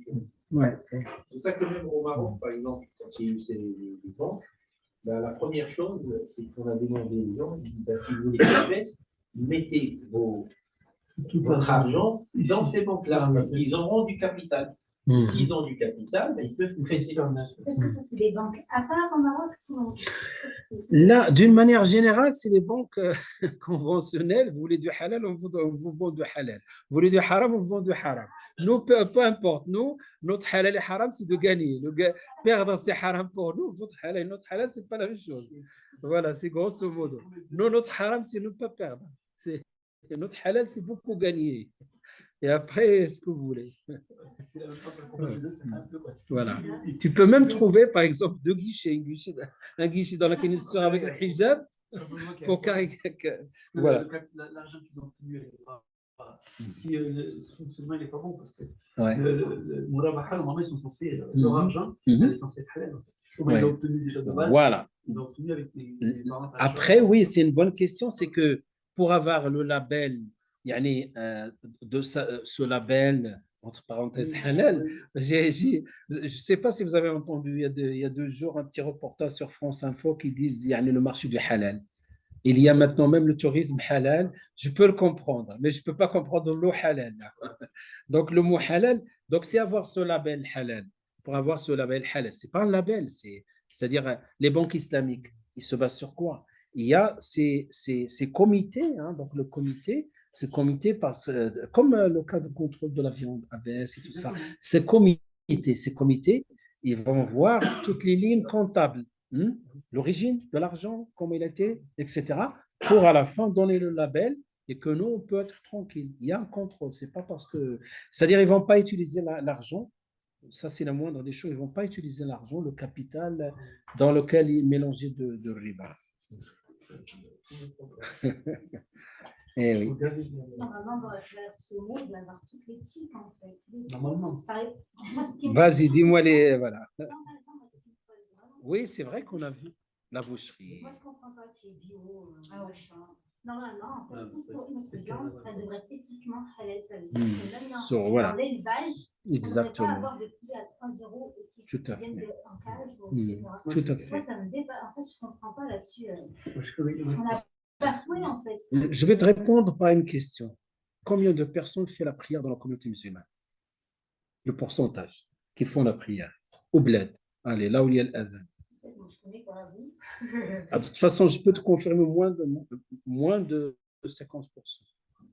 Ah, encore. Qui font la prière? Ah oui, mais 50%, c'est beaucoup. C'est vrai? Je t'assure. Je t'assure. Moi, j'en ai jamais vu qu'ils faisaient ça. Alhamdoulilah, je sais que la région il y a des régions plus conservatrices que d'autres. Moi, je parle des grandes villes, Casablanca, tout ça. Bon, vous étiez, alhamdoulilah, peut-être dans des endroits, machallah, de sud, où les gens conservateurs, tout le monde fait la prière.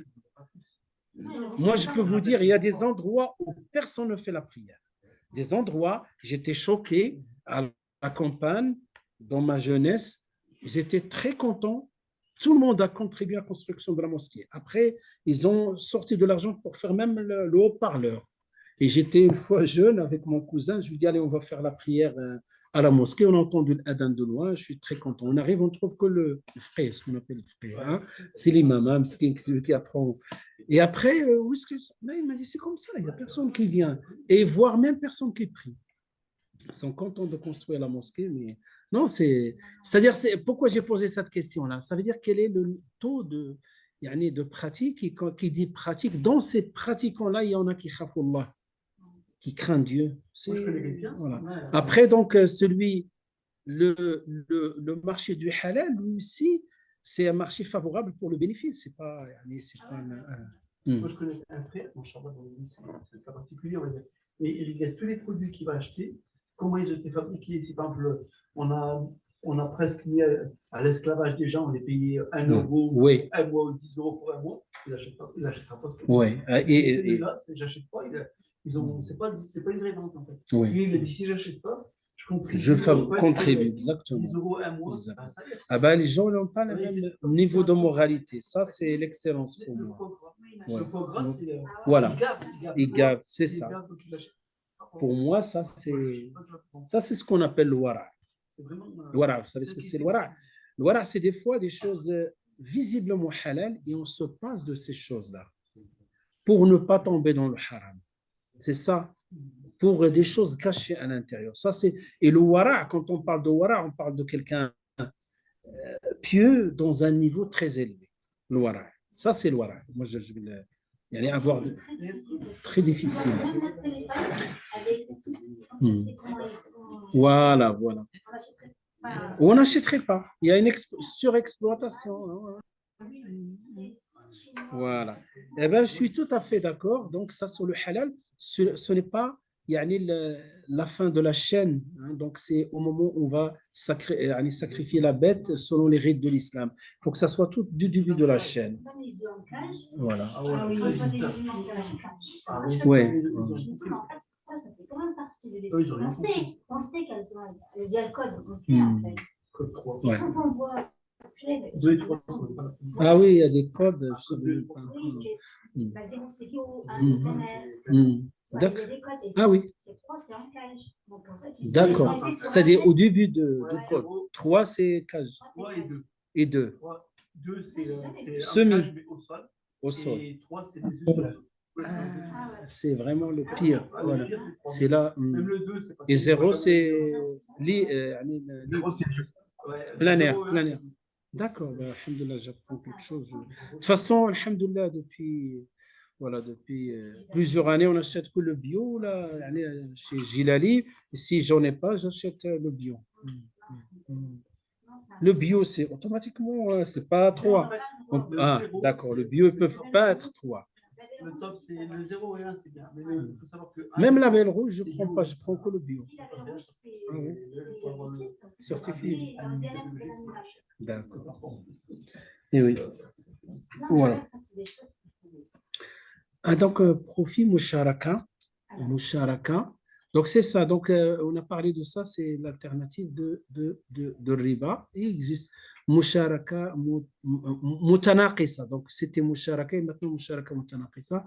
Donc, ils établissent une Musharaka avec une mise en place voilà, d'une propriété entre les financiers et le client. Non, voilà, d'accord.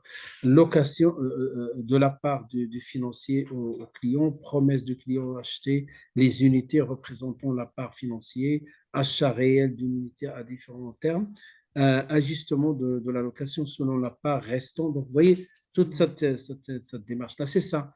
Donc, c'est ça. Si vous voulez, Inch'Allah, à la fin, on regarde une vidéo comme ça qui explique tous les détails, Inch'Allah. Oui, ça, c'est une capture d'écran par rapport à ces cours-là. Une question. Oui. Est-ce que c'est recommandé de s'associer ou pas? Est-ce qu'ils en parlent ou pas? Non. Le fait de s'associer avec quelqu'un, on peut pas, c'est pas recommandé, c'est autorisé, c'est halal, c'est voilà, moubah, c'est moubah. Hein? Il y a des conditions, on est obligé de s'associer avec un musulman, pas un musulman, pas. Là, il n'y a pas de problème à ce niveau-là. C'est simplement le contrat, il faut que ça soit un contrat, voilà, halal, le contrat soit halal. Là, il n'y a pas de...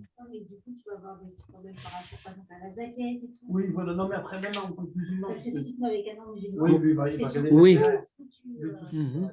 Non, après si les parts sont identifiées, chacun sa part, sont identifiées, tu sors la zakat de ton argent. Parce que parmi les conditions de zakat aussi, non, parce que les conditions de la zakat, c'est l'islam. C'est l'islam, lui, pas musulman, on ne va pas l'obliger de sortir la zakat.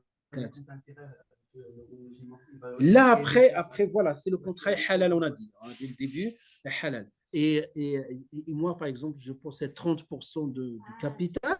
Voilà, moi, je suis assujetti à la zakat. Lui, il a des comptes à rendre sur beaucoup de choses. Sur la ilaha illallah. Donc, moi, je n'ai pas obligé. J'ajoute toujours un nom. Donc, la musharaka, Inch'Allah, on va voir comment. Donc, les étapes, et petit à petit, avec le temps, on va dire le pourcentage, il va évoluer. Il passe peut-être de 0 jusqu'à ce qu'il arrive à 100%. Et comme ça, donc ça, voilà une solution qui est halal, hein, à la place de riba, ce qu'on appelle, musharaka, voilà, musharaka dégressive et ijara. Ijara, c'est la location. Deuxièmement, mudaraba. Mudaraba, c'est autre chose. Mudaraba, c'est un qui apporte le capital et l'autre qui va apporter le savoir-faire. Ça existe. Hein, donc voilà. C'est quoi les conséquences? Maintenant, voilà, donc le mudaraba est un contrat par l'intermédiaire duquel un investisseur, donc Rabbu Mal, fournit des fonds à une entreprise, donc mudarib, afin que celle-ci puisse engager une activité commerciale ou un autre projet. Les profits obtenus étant répartis entre les deux proportions d'une manière déterminée, d'un commun accord à l'avance. Voilà, donc il n'y a rien qui est établi dès le départ. Et les pertes étant supportées par chacun selon son propre apport. L'investisseur perd ainsi les fonds engagés dans l'opération, tandis que l'entrepreneur perd le fruit de ses efforts et le temps engagé dans son activité. D'accord? C'est pas évident, d'accord. Donc, par exemple, voilà, donc, un qui a posé, allez, 100 000 euros. L'autre, il va prendre, lui, il va investir son temps, son savoir-faire, etc. Après, donc, ils ont un capital 100 000 euros, plus le travail, plus le temps, etc. Ils mettent ça à disposition des clients. Ils rapportent 80 000 euros. Donc, celui-là, c'est le premier, il a maintenant 80 000 euros. Et l'autre, il ne va pas dire l'autre, il a zéro. Il a zéro, il gagne 100 ans du travail, ça ne lui a pas apporté quelque chose. Et donc, il ne peut pas l'un demander à l'autre réparation. Grosso modo, c'est ça. Il ne peut pas demander. Donc, parce que les deux sont perdants. Donc, personne ne peut demander à l'autre réparation. Et s'il conditionne cette réparation, donc il ne devient pas une mudaraba. Il devient une forme aussi de riba ou de ce que vous voulez. Parce que les malikites, soit halal, soit riba. Il se base sur quoi? Tout le reste, il appelle d'une manière générale riba. Wallahu a'lam. En tout cas, j'ai pas de mot. Hein? Non.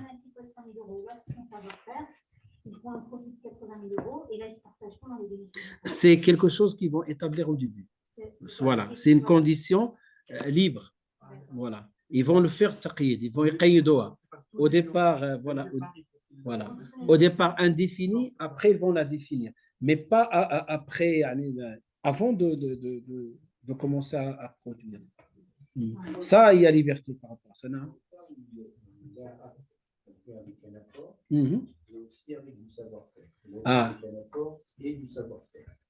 Ça, c'est une autre forme de voilà. Et il peut rentrer dans le musharaka ou la sharika. Voilà, c'est un autre contrat, c'est pas ce contrat-là. C'est pas ce contrat. Après, il y a parce qu'on va voir, Inch'Allah, est-ce que je les ai. Ici, il y a maintenant des contrats dans lesquels il n'y a pas du tout de capital, mais au jour, on appelle quelque chose comme ça. Il y a plusieurs formes. Voilà. Est-ce que je les ai mis dans ça? Donc, murabaha. Donc, la murabaha, c'est autre chose. Hein. C'est pas musharaka. J'ai donné que des exemples de musharaka. Mais Inch'Allah, si on regarde ces vidéos, on va voir beaucoup plus. Hein. Ça, c'était un cours simplifié. Hein. C'est un cours simplifié, je rappelle. La murabaha est un contrat de vente. Donc, ça, c'est vente. Hein. C'est pas musharaka. Parce que tout au départ, on a distingué. Il y a les ventes et il y a les sharika. Donc, 1, 2, c'était sharika. 3, maintenant, c'est vente.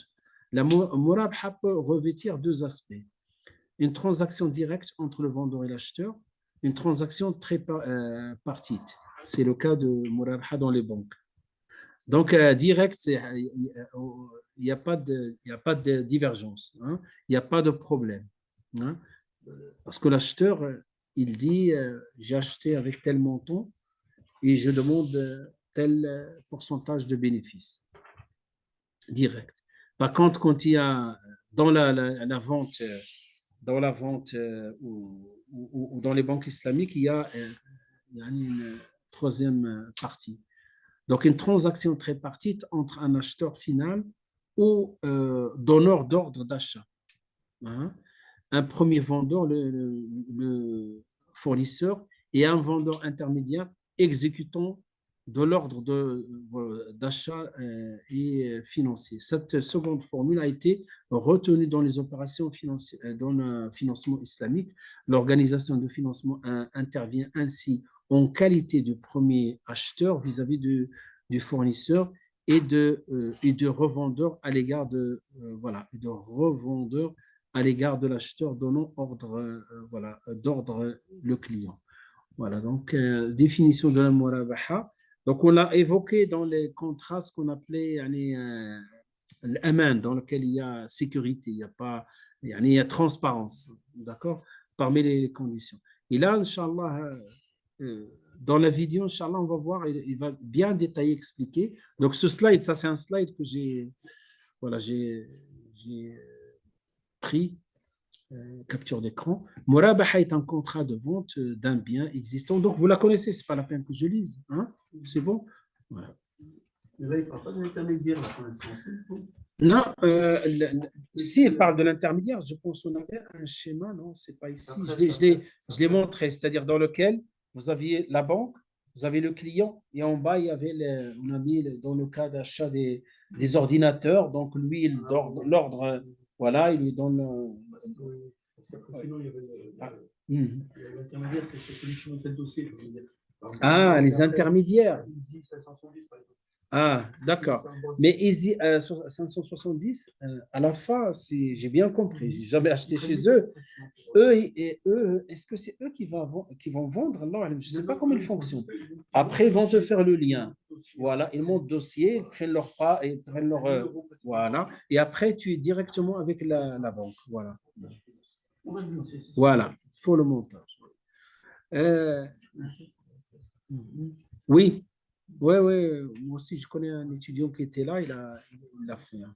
Mais d'autres, ils ont refusé à beaucoup de personnes solvables. Hein.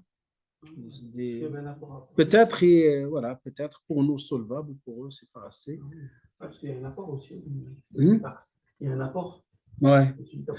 Maintenant, l'apport, ils l'ont baissé et le délai, ils l'ont augmenté, c'est-à-dire de plus en plus Qu'est-ce qu'ils demandent, l'apport? Ils l'ont augmenté de combien? Il est combien? Combien? Ils refusent les prêts. À 15 000. D'accord. 15 ans. Même si tu achètes une maison à 120 000 euros, ça n'existe pas. Ah, d'accord. C'est beaucoup. C'est beaucoup. Mais la crise, c'est une crise. Et dernièrement, j'entends le prêt de l'État à taux zéro. C'est quoi ça? C'est dans quel cas? Si, dernièrement, ils ont dit, ils ont assoupli, mais... Ah, du terrain. Sur l'achat de la maison, c'était sur l'achat du terrain. Mais vraiment, là-bas, il n'y avait pas un truc où les... Oui. Oui. Parce que c'est un montage, hein, c'est-à-dire la partie c'est-à-dire la marge du sérieux, à peu près, et dans lequel la personne il va verser un montant, parce que le murabaha n'a pas besoin de tout ça. Le murabaha, à l'origine, le vendeur déclare le prix d'achat et il déclare en même temps le taux de bénéfice. Donc ça, c'est murabaha, c'est clair. Mais maintenant, on va utiliser cette transaction-là, sauf là, les banques ne possèdent pas les maisons à vendre, etc. Donc, ils vont être obligés d'acheter, ensuite revendre. Le risque, c'est que la personne laisse tomber parce qu'il n'y a pas d'engagement préalable. S'il y a un engagement préalable avant qu'il achète, ça devient quelque chose illicite. Donc, il faut qu'il possède. Il faut qu'il possède et ensuite il vend. Il ne peut pas signer un contrat de quelque chose qu'il ne possède pas. Dans ce cas-là, donc, quelle est la solution? C'est ce qu'on appelle Hamishul Jiddiya, c'est-à-dire moi je vais m'engager, tu vas signer un contrat avec moi, ce qu'on appelle Hamishul Jiddiya, ce n'est pas une avance, parce que si c'est une avance, c'est interdit. Donc c'est quelque chose que je vais mettre de côté. Et si jamais tu me portes préjudice, je vais déduire de ça. C'est-à-dire, à la fin, tu me laisses tomber le travail que j'ai effectué. Donc, c'est ça. Ce Hamish Jiddiya, il engage quand même l'acheteur. Parce qu'il sait à la fin qu'il va. Voilà. Certains, moi, je me rappelle avec Cheikh Al-Arabi, quoique, sincèrement, tu n'es pas convaincant pour moi. Il a dit, moi, je préfère la fatwa que ça. Ça m'a pas beaucoup. Et il le dit toujours, hein, parce qu'il a des vidéos. Je peux vous envoyer la vidéo dans laquelle il explique sur quoi il se base pour une vidéo موجودة sur le. Mais ça, c'est dans les cours. Dans les cours, parce qu'on ne peut pas se permettre comme ça d'attaquer les banques comme ça publiquement. C'était avec ses étudiants. Il a dit parce que, voilà, donc ça représente pour lui des choses qui ne tiennent pas la route, ce montage-là, parce qu'il y a deux couches. Cette partie-là, moi, je pensais, on n'a pas posé la question à Cheikh Sardoun, on va lui poser ça, Inch'Allah. Je pense eux, ils valident ça. La plupart. Ils le valident, voilà. Il n'y a pas unanimité. Voilà. Oui. Mais le ma'ayir sharia, puisqu'il valide, ça reste quand même la référence qui tient la route. Cet engagement. C'est-à-dire que moi, je sais que si je n'achète pas, je vais perdre l'argent. Normalement, la banque doit acheter. Il faut que j'ai encore le choix de conclure ou pas. S'ils me mettent une clause qui m'oblige à payer une pénalité, ça veut dire finalement que je vais quand même soit perdre de l'argent, soit je vais devoir acheter. Ouais. Voilà, le ma'ayir sharia, c'est ça. Donc, là où, je ne sais pas, Ayofi. Ayofi. Donc, c'est l'Ayofi. Parce que dans le cours, Inch'Allah, la prochaine fois, je préparerai les vidéos, on regarde ensemble. Je vous ai aussi, qu'est-ce que j'ai marqué ici, ce qu'il faut voir, tous les cas qui sont pratiqués dans les banques islamiques. On va, Inch'Allah, après, pour en savoir plus, quelques références. Hein, ils n'ont pas même taille. Donc, Isla Finance, c'est eux qui font des formations et qui peuvent être des courtiers. Ils sont moins connus, mais moi, j'ai appris à les connaître à travers leurs vidéos de formation comme ça, des formations, mashallah.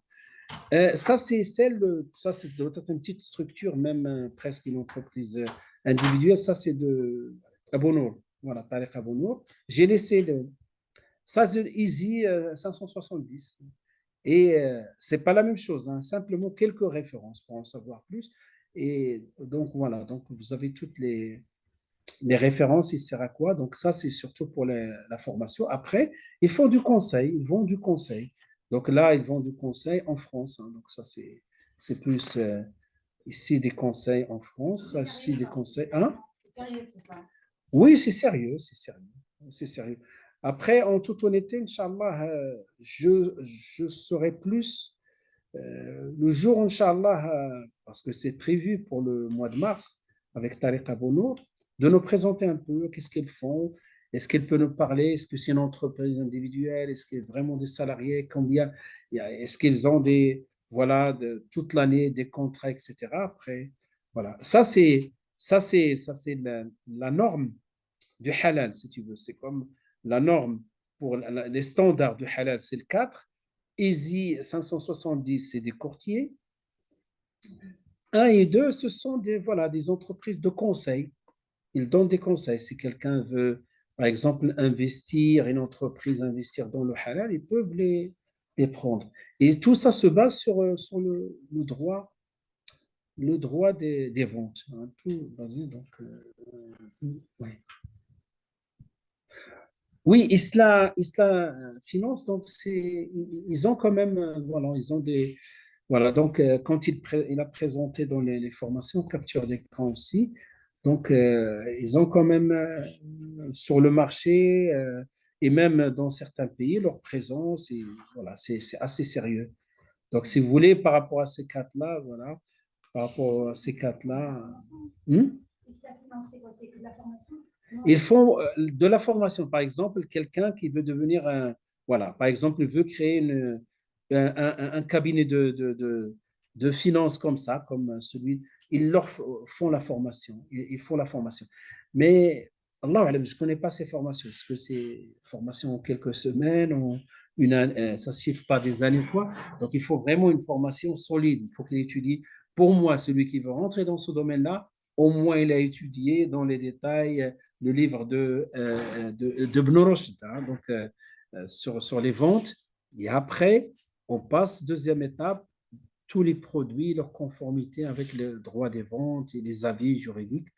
Après, s'il y a une formation, on explique qu'est-ce que la murabaha, qu'est-ce que, d'une manière rapide. Voilà, donc eux, c'est un organisme de formation et eux aussi des conseils. Voilà, regarde. Là, ils donnent des chiffres. Hein, quand j'ai suivi un peu, j'ai regardé la formation, ils donnent des chiffres. Voilà. Il est plus donc présent, donc cet organisme présent dans. Sincèrement, donc, j'ai pas vu le 2. Je n'ai pas beaucoup d'informations. À moi, il faut rentrer dans le site. Donc, les sites, c'est toujours. Il n'y a pas grand-chose. Ça veut dire que simplement, il appartient donc à une personne, et la personne, en cas de besoin, on l'appelle et on lui pose des questions, ou bien il vient et fait une étude et après, donc on paye la prestation. Voilà, c'est. Il y a plusieurs personnes. Ah oui? Il fait partie de. Ah, d'accord. Normalement, moi, c'était à la base l'organisme qui discutait avec l'État. Oui, oui, ils étaient actifs pendant la période où, voilà, l'État commençait à. Donc, ça, c'est l'autre. Ils ont fait des montages financiers. D'accord. Ils ont fait de. Une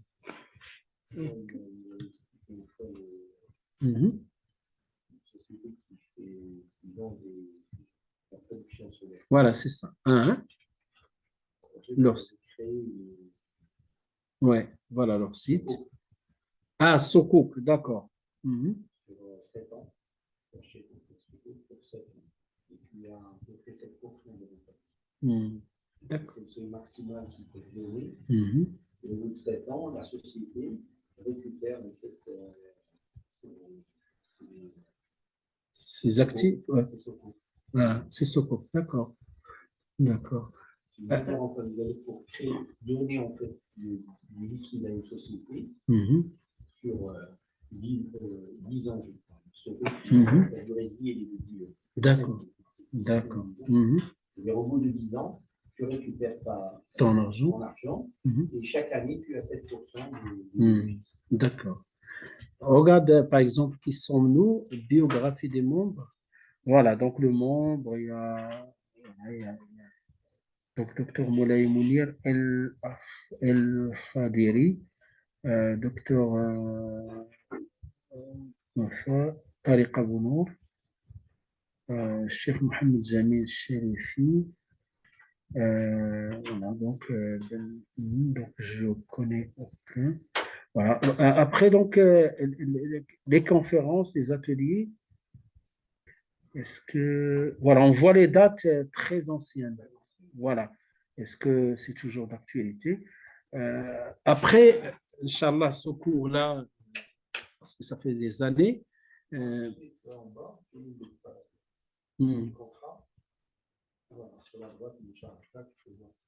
Oui, donc c'est bien.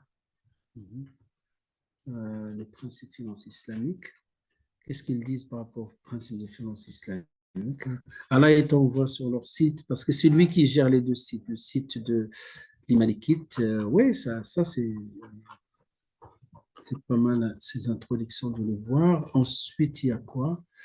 Il y a la Murabah, il explique, l'Ijara, donc Istisna, Issalam, voilà, il l'explique ici. Voilà, c'est ça, voilà, c'est son site, donc il envoie ici. Après, donc, peut-être désigner aussi une référence intéressante, c'est tout simplement le Talal al-Hlo. Talal al-Hlo, je vous ai mis sur votre page. J'ai commencé à regarder, je n'ai pas tout regardé, je vais vérifier. Talal al-Hlo. C'est par rapport au cours, par rapport à la partie théorique, et en même temps, lui, il fait partie des membres des membres du conseil. D'accord. Comme ils n'avaient pas assez de fonds, ils savaient qu'à un moment donné, ils seraient bloqués parce qu'au bout d'un certain nombre de ventes, il n'y a plus d'argent qui rentre. Ouais. Et eux, ils ont autorisé qu'à ce moment-là, ils prennent sur la banque. Et là, il est rigoureux, lui, il n'est pas. Il a dit en fait, parce qu'on lui a posé la question, il a dit pourquoi, si cet argent-là, finalement, est d'origine arabe, pourquoi? Il n'y a pas d'origine arabe, parce que l'argent qui est posé chez la banque, c'est l'argent de monsieur Koudi. D'accord. Il y a en fait 90% de cet argent-là vient. D'accord. Donc on fait bien d'un. C'est pour ça qu'ils ont autorisé, mais ils l'ont autorisé d'une manière participative. D'accord. D'accord, oui, bien sûr. Eux, ils regardent. Ça, c'est intéressant. Je l'ai mis dans dans votre page, tout en bas. Donc, ce qui est, c'est très bien. Ça, si vous avez un peu de temps, vous voulez aller plus loin, c'est très bien. Il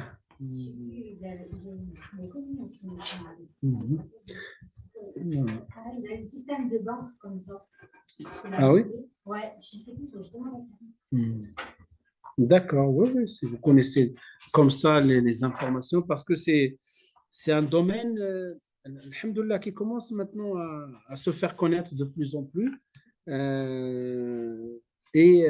Avant, il n'y avait pratiquement rien. Donc, c'est bien d'indiquer d'indiquer les ressources, on peut apprendre. Voilà, Inch'Allah. La semaine prochaine, Inch'Allah, ce qu'on va faire, Inch'Allah, on va laisser lundi, on va regarder, Inch'Allah, au moins deux vidéos vraiment qui expliquent. Et là, avec un peu de recul, on va comprendre pas mal de choses, Inch'Allah. Et après, Inch'Allah, on va voir, Inch'Allah, peut-être le jour où Cheikh Dardo sera prêt, donc on va lui rendre son lundi. Sinon, on fera les adages juridiques, Inch'Allah. Voilà, wa sallallahu wa sallam wa baraka ala sayyidina Muhammad wa ala alihi wa sahbihi ajma'in.